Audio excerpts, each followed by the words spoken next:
It's a quiet night and you are riding your motorcycle all alone back home on this empty stretch of road. Now you take a look at your watch and you see that the time shows 12:10 a.m. You're regretting, like, why did I even choose to stay out this late? Because tomorrow early in the morning I've got I've got work to do. The road is dark and silent. You can only hear your motorcycle engine humming through the night. Then you feel it. Your bike is beginning to slow down. At first, you think that this might be a mechanical issue, but no, the engine seems to be working fine, the gears are responding, but your bike is getting heavier and heavier, as if though something is pulling and dragging on it at the back. Now you're starting to get nervous and you're checking surrounding, like you're just checking around your bike, like what's happening. And while you're doing that, you're passing by a street light, and that's when you see it. Your shadow. But not just your shadow. You see a shadow of another person sitting right behind you, right behind on your bike seat. You know that you were riding home all alone. Your heart drops. Like, what do you even do? Do you look back through the rearview mirror, or do you pray that it goes away, or do you just ignore it like nothing's even happening and just keep on riding? This is exactly what happened to my dad when he was much younger, in his younger days. What he thinks, or we all think, that he encountered that night was the infamous Hantu Bonceng. Hi, hello, and welcome to my channel where I bring you the ghost, the mystery, the crime from my country, Malaysia. I am Esther Vincent, also known as Leah Mia on social media. Do hit the subscribe button, and I hope you stay tuned till the end of this video. Thank you. So, Hantu Bonceng, or simply called as the hitchhiking ghost, can be a mysterious, often a terrifying spirit ghost that comes out of nowhere and silently hitches a ride with you, whether be it a car, a motorbike, bus, a lorry, whatever type of vehicle. It just hitches a ride with you. The name is pretty simple, pretty straightforward. Hantu Bonceng. Hantu simply means ghost. Bonceng, in English, when I googled it up, it said ride pillion. But when I read in multiple different stories and articles, they simply call it as Hantu Bonceng, meaning hitchhiking ghost, because the ghost obviously hitches a ride with you. Hantu Bonceng is not a ghost on its own, because it's not a particular entity. Any entity, any spirits, any ghosts that appears out of nowhere and hitches a ride with you is considered Hantu Bonceng, hitchhiking ghost. Since Hantu Bonceng is not a standalone ghost or spirit or an entity on its own, we don't have its origin story or how to defeat it or what does it do. Like, we don't have all of that. Instead, what I did was, today I've brought you guys 3 different stories from 3 different people who have experienced Hantu Bonceng in their lifetime. I hope you guys don't mind, because some of the stories I would be narrating as if though I'm the person who experienced it, first-hand person, so that it'll be easier for you guys to understand. Let's go to story number 1, the ride he never knew. It all started with this one uncle. He's just a regular kampung fellow, meaning a regular village guy, and one night after the Isak prayer, which actually happens early in the night, he decided that he wanted to grab a hot tea for the night in the local village stall. Just a simple ride on his old motorbike, no helmet, just the breeze of the night. But he has to pass through this one particular stretch of road which is believed to be angker or cursed. And when he passed that road, something shifted. His bike suddenly started feeling like it is carrying more than just him. It's starting to slow down and stop naturally. The uncle is trying to gun his throttle, trying to move forward, but the bike is not moving any faster, as if though it is actually dragging something at the back.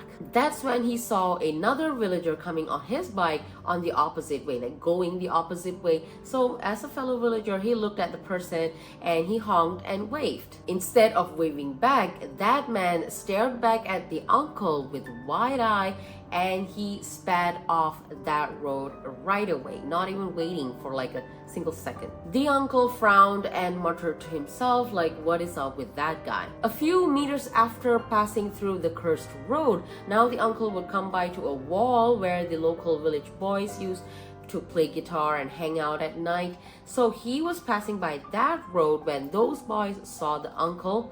They started screaming and shouting and running away in different direction, not even turning back, looking at him. Now the uncle is seriously confused, like, apa hal dengan diorang ni? Am I the drama?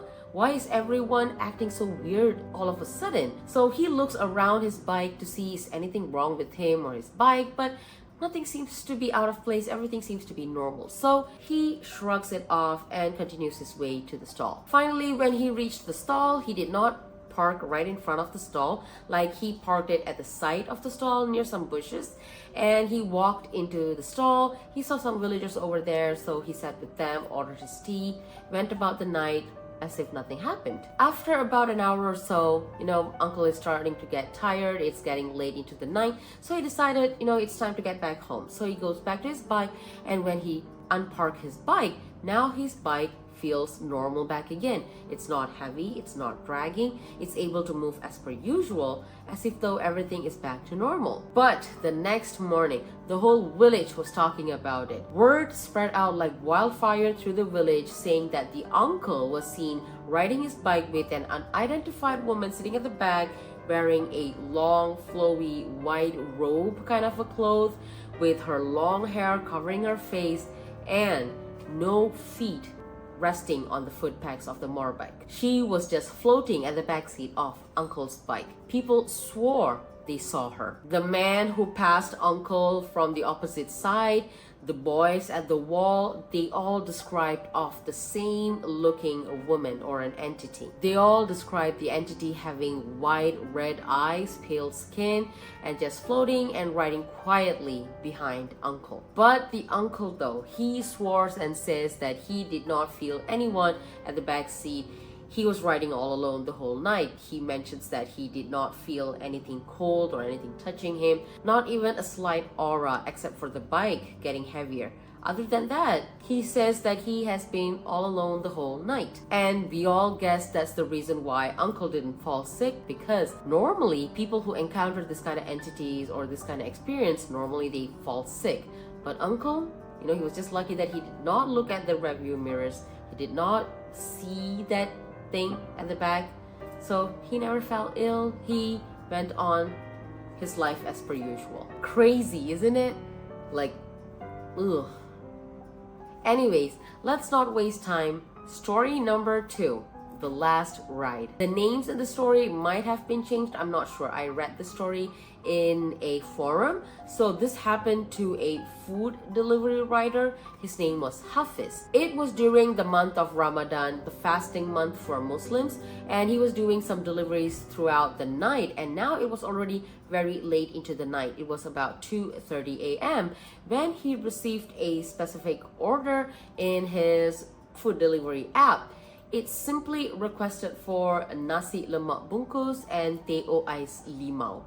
Nasi lemak is basically our very famous traditional food, and teh ais limau is basically tea, hot tea with lemon. It was paid in full and no contact was needed, so it was an easy money for Hafiz that night. The delivery location though was a strange one. It was near some unfinished constructions of flats, and it is believed that those constructions are not completed because of some strange happenings. Hafiz finally reached the spot.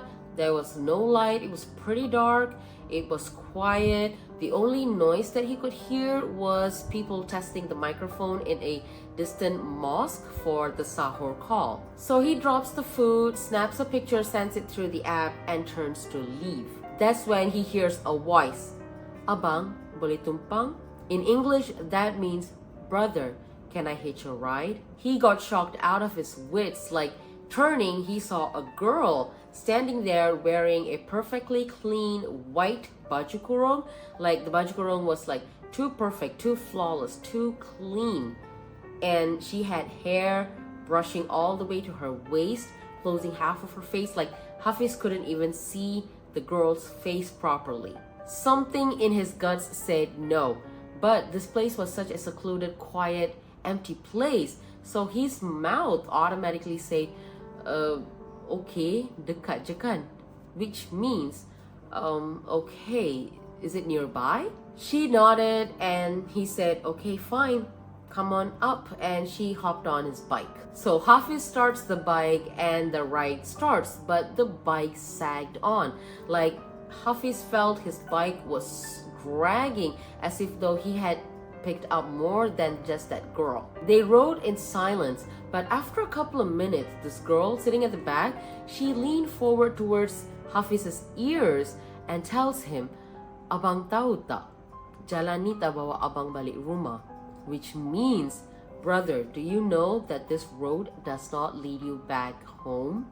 After hearing that, Hafiz started looking around, but there was no houses, no trees, no stars in the sky, just thick fog swallowing the road that he was riding on. And that's when he started looking at the mirrors, the side mirrors of his bike.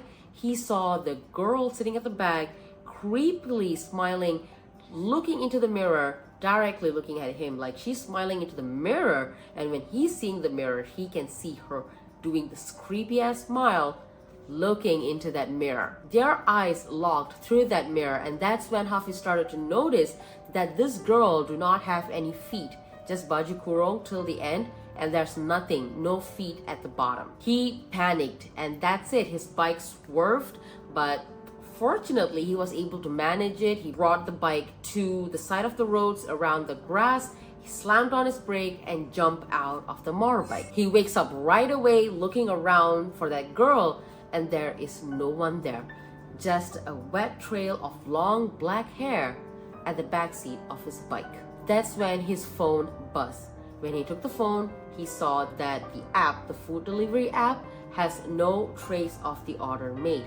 No payment, no customer. There was no any order for nasi lemak or teh ice. It was just nothing. It vanished. That was it for Hafiz.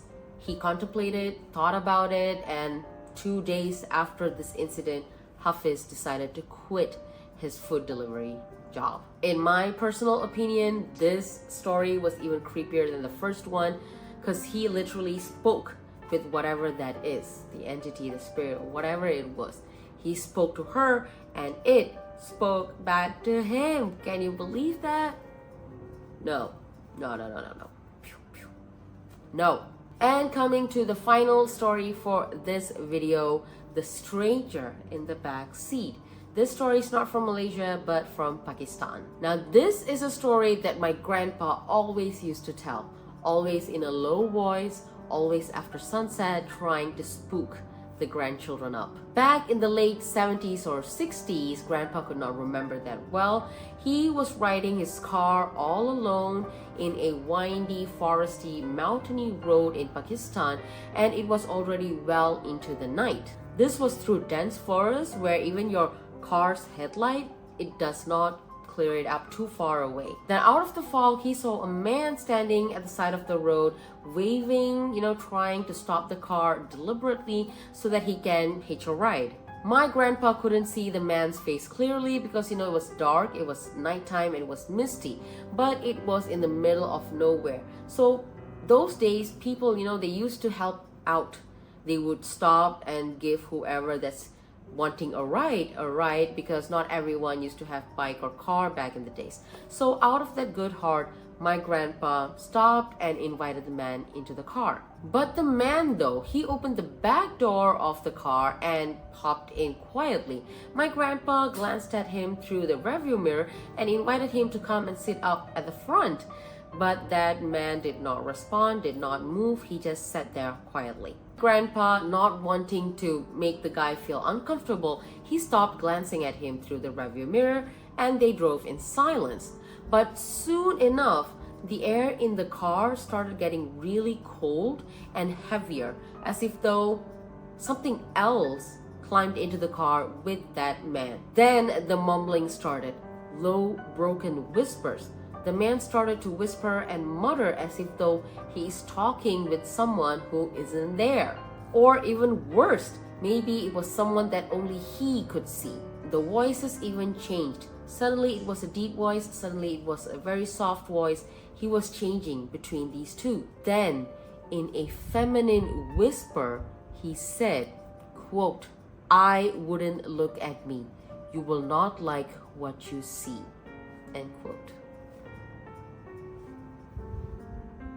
Grandpa's heart sank, like he clenched on the wheels, his heart pounding. He did not look back and he kept on driving. Minutes passed, hours passed. My grandpa just did not know because time didn't make sense. The forest seems to be like an endless forest, and he was just riding until the man spoke again, but now in a childlike voice. He said, "Stop, we are here."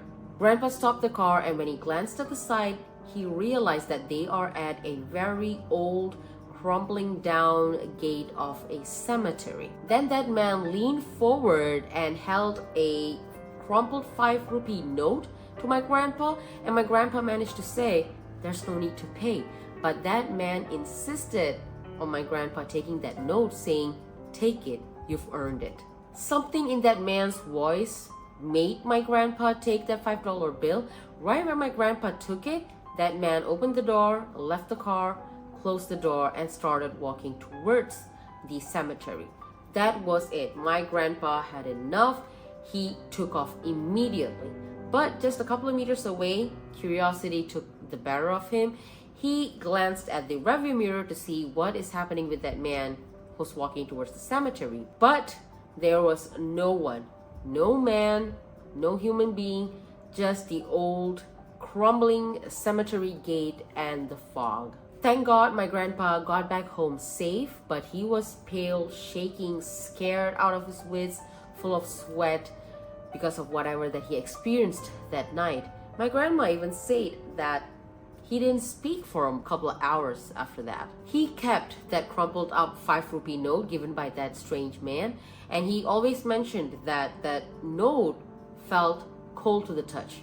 No matter what time of the day, no matter how hot it is outside, it felt cold to the touch. And my grandma kept it in a metal box. Then one day, the 5 rupee note was gone. It vanished. Nobody opened it to take that money. That 5 rupee note was gone. It just...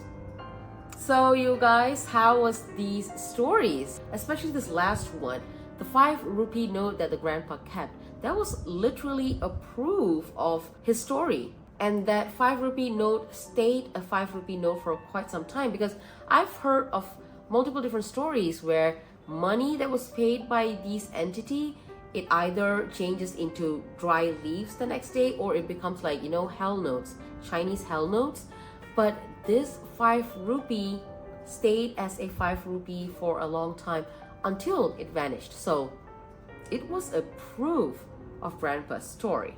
Anyways, I think the lighting in my video right now is too dark from what I started with, because the clouds outside, they are crazy dark. I think it's about to rain very, very, very heavily.